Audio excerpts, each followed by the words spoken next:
2025년 12월 26일 한 해의 마지막 금요일입니다. 지난 한 해를 정리하면서 책상 서랍을 한번 열어본다면 거기엔 어떤 기록들이 남아 있을까요?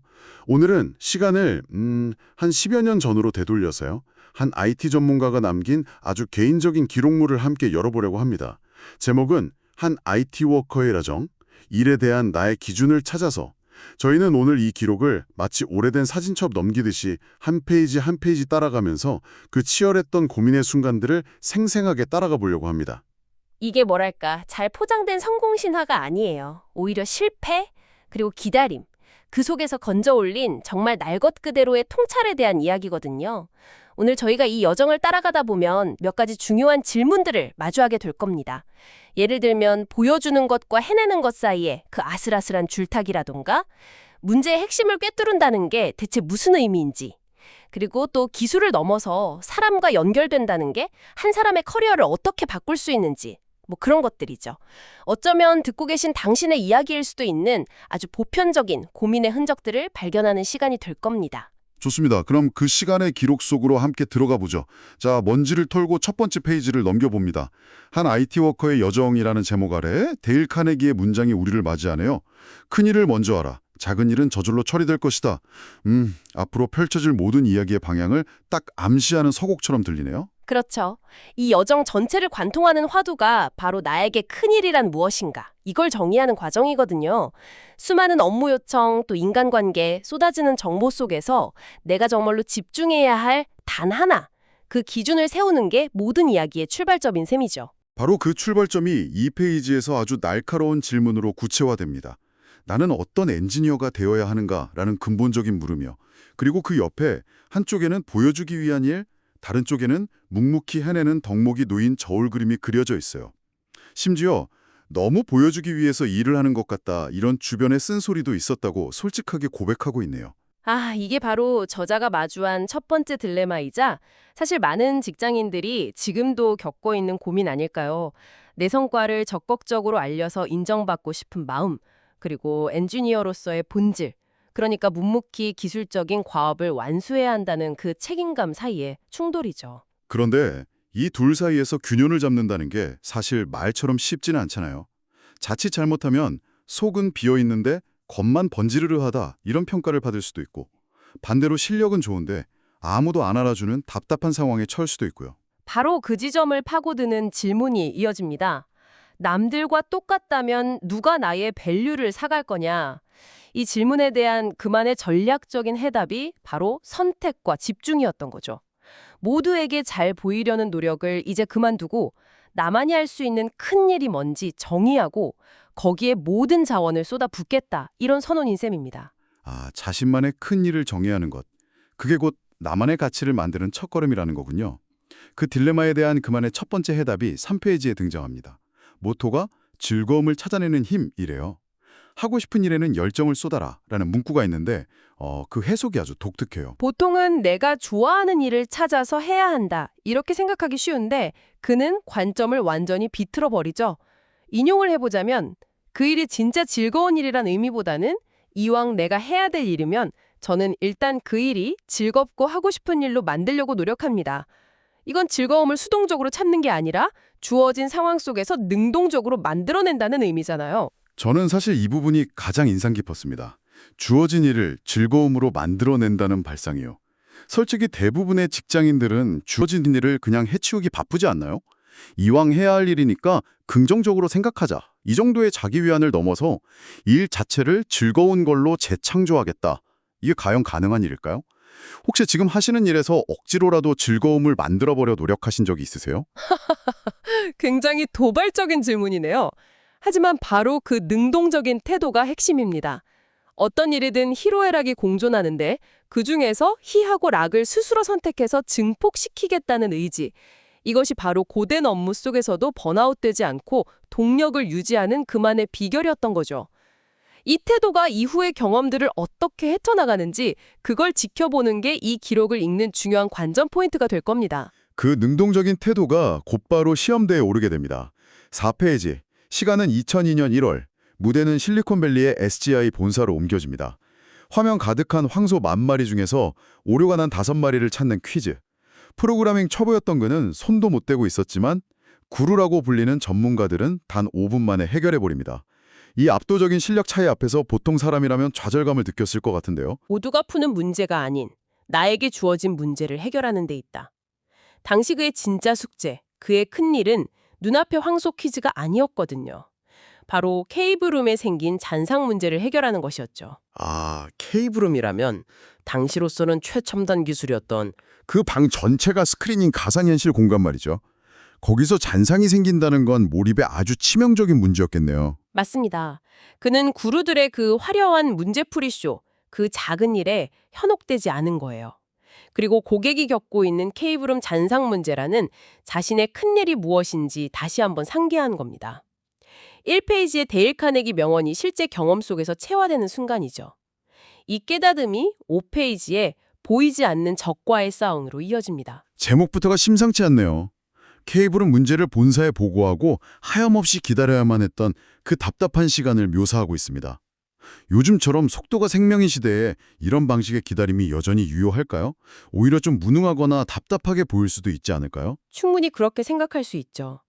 하지만 그는 이 기다림의 시간을 통해 글로벌 커뮤니케이션의 또 다른 본질을 배웁니다.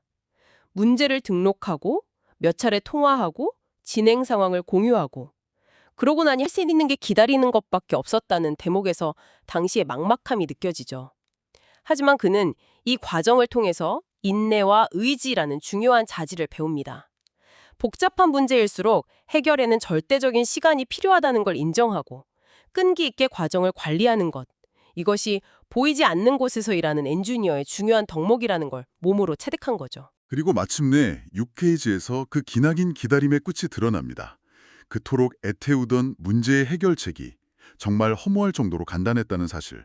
단 한 줄의 오픈GL 소스 코드였다니. 이건 좀 허탈하지 않았을까요? 허탈함보다는 짜릿한 깨달음이었을 겁니다. 여기서 그가 얻은 교훈은 바로 정확한 진단의 중요성이에요. 여러 사람이 동원돼서 문제를 재현하고 예상 원인을 하나씩 검토하면서 문제의 본질을 정확히 찾아냈기 때문에 비로소 단 한 줄짜리 명쾌한 처방이 나올 수 있었던 거죠. 만약 섣부른 추측으로 엉뚱한 곳을 수정했다면 문제는 더 꼬이고 해결은 더 멀어졌을 겁니다. 문제점을 정확하게 진단하기 전까지는 어떤 처방도 내려서는 안 된다. 이 철칙이 그의 가슴에 깊이 새겨지는 순간입니다. 그렇게 배운 정확한 진단이라는 원칙을 실전에서 증명할 기회가 7페이지에서 찾아옵니다. 이번엔 프리세일즈, 그러니까 기술 영업 현장이네요. 한 자동차 회사에서 이기종 서버 간 라이센스 호환성 테스트를 요청했는데 예상치 못한 문제가 터져버렸죠. 이때 영업 담당 송 부장님의 한마디가 결정적이었습니다. 료 과장, 나라면 이번 기회에 확실히 뿌리를 뽑을 것 같아. 정말 멋진 리더의 한마디죠. 대부분의 사람들은 문제가 생기면 일단 덮거나 피하려고 하는데 오히려 이걸 실력을 증명하고 근본 원인을 파악할 기회로 삼으라고 등을 떠밀어 준 거잖아요. 앞서 얻었던 정확한 진단이라는 교훈을 실제 고객 앞에서 돈이 걸린 문제에 적용해 볼 기회가 온 셈입니다. 이 조언에 힘입어서 그는 후퇴가 아닌 정면 돌파를 선택하죠. 그리고 그 정면 돌파의 과정이 8페이지에 정말 손에 땀을 쥐게 하는 장면으로 묘사됩니다. 고객사의 실제 운영 서버를 그것도 점심시간에 잠깐 리부팅하는 엄청난 도박을 감행하죠. 심지어 이번에도 안 되면 서버 신규 구매 대상에서 제외된다는 조건까지 붙었어요. 와, 정말 벼랑 끝 승부였네요. 저라면 아마 그 점심시간에 밥이 입으로 들어가는지 코로 들어가는지도 몰랐을 겁니다. 천만다행으로 테스트는 성공했지만 이야기의 결말은 또 다른 반전을 보여주죠. 결국 입찰은 더 저렴한 가격을 제시한 경쟁사가 따냈다는 겁니다. 아니, 그렇게까지 했는데 결국 수주에는 실패했다고요? 허탈함을 넘어서 배신감까지 들었을 것 같은데요. 그런데 그는 이 경험을 통해 수주보다 값진 기준, 베이스라인을 얻었다고 말합니다. 솔직히 이건 일종의 정신승리, 합리화는 아니었을까요? 당시 함께 고생했던 팀원들의 사기는 정말 괜찮았을지 궁금하네요. 실패를 자산으로 만드는 게 말처럼 쉬운 일은 아니니까요. 아주 날카로운 지적입니다. 분명 단기적으로는 실패였고 팀의 분위기도 좋지 않았을 수 있어요. 하지만 그가 기준이라는 단어를 쓴 이유를 생각해 볼 필요가 있습니다. 경험이나 노하우가 아니라 굳이 기준이라고 표현한 건 이 경험을 통해서 이 정도 수준의 복잡한 기술적 난제는 내가 해결할 수 있다. 이런 자신만의 최소 요건, 즉 베이스라인이 생겼다는 의미 아닐까요? 이 프로젝트는 졌지만 앞으로 어떤 기술적 도전을 만나도 이겨낼 수 있다는 자신감, 그 더 큰 자산을 얻었다는 거죠. 아, 실패의 경험을 통해 자기 능력의 하한선을 활민하고 더 단단해졌다는 의미로군요. 그렇게 이해하니 다르게 보이네요. 기술적인 문제 해결에서 얻은 교훈이 이제는 사람과의 관계로 이어집니다. 9페이지 월요 편지 이야기입니다. 2002년 봄 단순한 회사 제품 홍보 메일로 시작했는데 이게 시간이 흐르면서 사람들과 생각을 나누는 소통의 창구로 진화하는 과정이 아주 흥미로워요. 이 변화는 그의 관심사가 기술 자체에서 기술을 사용하는 사람으로 확장되었음을 명확하게 보여주는 대목이죠. 처음에는 SGI 워크스테이션 팁이나 VR 기술 같은 뭐랄까 하드코어한 기술 정보를 공유했지만 점차 만나는 사람이 늘고 관계가 깊어지면서 자신의 생각과 감정을 나누는 방향으로 성격이 바뀝니다. 기술로 시작된 관계가 인간적인 소통으로 깊어지는 아주 의미 있는 전환점이라고 할 수 있습니다. 그리고 그 진심 어린 소통이 어떤 결과를 낳았는지가 10페이지에 펼쳐집니다. 무엇보다 나름 기쁜 것은 15년 전에 처음 뵌 분도 아직 연락이 닿는다는 사실. 그는 이것이 무엇보다 기쁜 일이라고 말해요. 1993년 첫 직장에서 만난 사람, 과거 프로젝트를 함께했던 고객, 세미나에서 스쳐 지나간 인연들이 여전히 이어지고 있다는 거죠. 바로 이것이 꾸준함의 힘입니다. 기술의 유행은 빠르게 변하고 회사는 언젠가 떠나지만 그렇게 쌓인 신뢰와 관계는 평생 가는 자산이 되는 거죠. 이메일 주소가 바뀌면 다시 알려주는 사람들, 매주 월요 편지에 진심이 담긴 회신을 보내주는 사람들. 이런 피드백이 있었기에 10년 넘게 이 일을 지속할 수 있었다고 저자는 말합니다. 꾸준한 연결이 신뢰를 만들고 그 신뢰가 오랜 인연의 원동력이 된 겁니다. 기술 전문성만큼이나 관계의 전문성 또한 중요하다는 것을 보여주는 참 감동적인 부분이죠.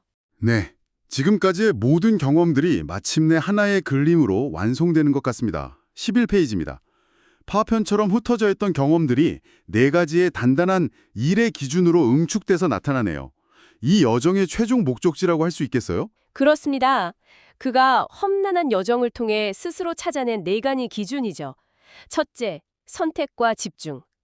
실리콘밸리에서 황소 퀴즈 대신 CAV룸 문제에 집중했던 바로 그 경험에서 나온 거고요. 둘째, 정확한 진단. 단 한 줄의 코드를 찾기 위해 인내하며 문제의 본질을 파고들었던 그 시간의 교훈입니다. 셋째는 과정의 가치.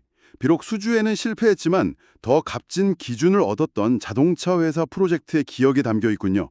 그리고 마지막 넷째, 꾸준한 연결. 10년 넘게 이어온 월요 편지가 만들어준 기술을 넘어선 사람들과의 신뢰. 이 4가지 기준이 바로 이 IT 워커의 여정이 우리에게 남긴 핵심적인 유산이네요. 맞아요. 중요한 건 이 4가지가 따로 노는 게 아니라 유기적으로 연결되어 있다는 점입니다. 나만의 숙제에 집중하고 선택과 집중, 문제의 본질을 파악하며 정확한 진단, 그 과정 자체를 자산으로 삼고 과정의 가치, 그 경험을 사람들과 나누는 꾸준한 연결, 이런 선순환 구조를 만들어낸 것이죠. 어느덧 마지막 12페이지입니다. 광활하게 뻗은 도로 사진 위로 괴테의 말이 떠 있습니다. 독창적이고 창조적인 일을 하는 데는 한 가지 기본적인 진리가 있는데 망설이지 말고 모든 건 무시하고 지금 당장 시작하라.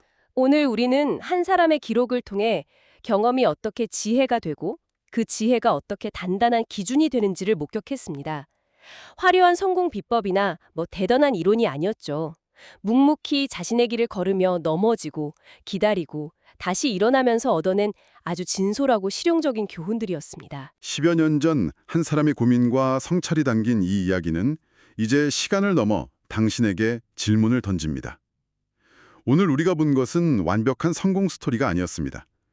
오히려 실패하고 기다리고 때로는 정신 승리처럼 보일지라도 그 안에서 의미를 찾아내는 한 사람의 분투였죠. 당신의 일을 지탱하는 당신만의 기준은 무엇입니까? 만약 아직 희미하다면 당신의 커리어에서 실패라고 기록된 순간들을 다시 펼쳐보는 것은 어떨까요? 어쩌면 그곳에 당신만의 기준을 찾기 위한 여정의 첫걸음이 숨어 있을지도 모릅니다.